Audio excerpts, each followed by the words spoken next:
Belajar dari seorang pemazmur yaitu Daud, ternyata saudaraku yang kekasih, saat pikiran seseorang terganggu waktu dia juga dalam keadaan sakit, sejujurnya saudara, orang tersebut adalah mengalami penyakit yang double porsi. Iya kan? Kenapa saudara? Karena satu sisi fisiknya saudara sakit, tapi saudaraku yang kekasih pikirannya juga sakit. Iya kan? Itu yang saya sebut adalah mind sickness.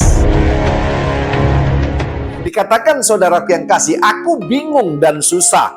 Pikiranku dipenuhi ketakutan dan kemurungan. Haleluya. Dan statementnya apa saudara? Pulihkanlah aku dengan segera. Saudara, kalau orang dalam keadaan sakit, pikirannya bingung. Kalau orang saudara dipenuhi ketakutan, kalau orang penuh pikirannya dengan kemurungan dan wajahnya murung, maka saudaraku yang kekasih, saya pastikan doanya saudaraku yang kekasih, doa memaksa Tuhan. Makanya pemazmur berkata di situ apa saudara? Pulihkanlah aku dengan segera. Tapi saya mau berkata kepada saudara, akan beda kalau orang saudara bukan pikirannya dalam kebingungan, dalam kesusahan, dalam kemurungan, dalam ketakutan, maka doanya akan berbeda, lebih soft dan lebih lembut. Ayat yang keempat dikatakan begini saudara, datanglah ya Tuhan dan sembuhkanlah aku dalam kebaikanmu, selamatkanlah aku. Haleluya. Yang satu mengatakan pulihkanlah aku dengan segera, tapi saudara, ayat 4-nya saudara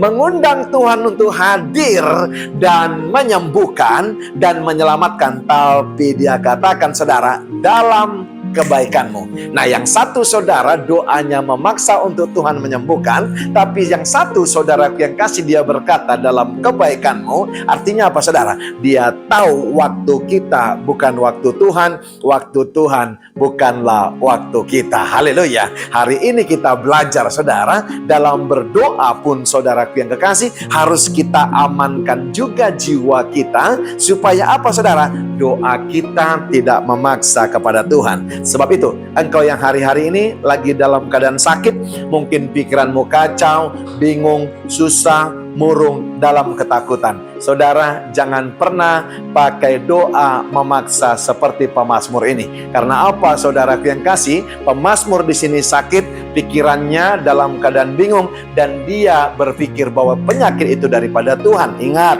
Tuhan tidak pernah merancangkan rancangan kecelakaan. Dia tidak pernah mencobai siapa, dan pencobaan bukan daripada Tuhan. Tapi saudaraku yang kekasih, pada waktu engkau sakit, ubah saudara. Jangan pikiranmu juga terganggu, jangan pikiranmu juga disusahkan, jangan pikiranmu dalam kekalutan dan ketakutan dan kemurungan, karena itu membuat penyakitmu double porsi. Tapi saudara, lakukan ayat 4-nya dan berkata, datanglah ya Tuhan, hadiratmu memenuhi aku, sembuhkanlah aku, selamatkan aku. Tapi bukan engkau berkata pulihkan dengan segera, tapi dengan kata-kata yang soft dan lembut, tidak ada paksaan, dan engkau berkata dalam kebaikanmu ya Tuhan.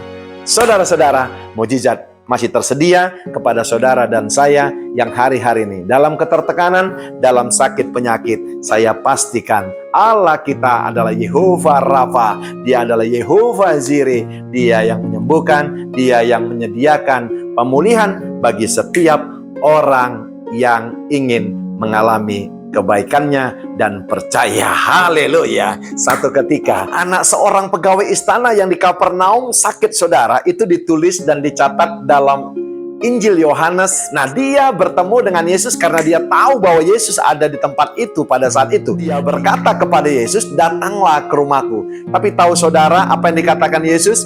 Yesus berkata kepada dia, pulanglah, anakmu sudah sembuh, dan dia pulang. Tapi saudaraku yang kasih, waktu dia pulang, imannya hidup dan orang ini percaya. Sampai di tengah jalan, dia bertemu dengan pegawai-pegawai dan bawahan serta sanak keluarganya yang mau membawa berita. Ketika dia melihat, dia pikir saudara, berita adalah berita yang negatif. Ternyata sebaliknya, mereka berkata, anakmu sudah pulih demamnya. Dan dia bertanya, jam berapa anak itu pulih? Mereka berkata, jam 1 kemarin. Dia teringat bahwa jam 1 itu saudaraku yang kasih siang, dia sedang berbicara kepada Yesus. Sebab itu saudaraku yang kasih, percayalah kepada dia. Kenapa perlu saudaraku yang kekasih? Jiwa kita yang dipulihkan. Ingat saudaraku yang kekasih, peristiwa kolam Bethesda, ya kan? Ada orang 38 tahun sakit. Ketika dia ada di sana, dia berkata, aku gak bisa bergerak ke kolam itu. Ketika airnya bergelombang dan Tuhan datang dan malaikatnya yang menyembuhkan, aku gak bisa datang ke sana. Tapi tahukah saudara, Yesus mendatangi dia. Yesus berkata kepada dia, di terjemahan baru dikatakan apa saudara? Maukah engkau sembuh? Tapi di King James-nya dikatakan, wilt thou be made whole? Iya kan? Maukah engkau utuh? Utuh yang dimaksud apa saudara? Pikiran kita, jiwa kita harus utuh. Sekalipun kita saudaraku yang kekasih mengalami sesuatu yang tidak ideal. Sebab itu saya berkata di penutup sharing ini, Injil bukan berbicara tentang jawaban doa saja saudara. Tapi saudaraku yang kekasih, kita bisa beriman, bisa percaya sekalipun di dalam keadaan yang tidak ideal. Dari saya, Royal Purba, menyapa sahabat-sahabat Royal Priesthood. God bless you all.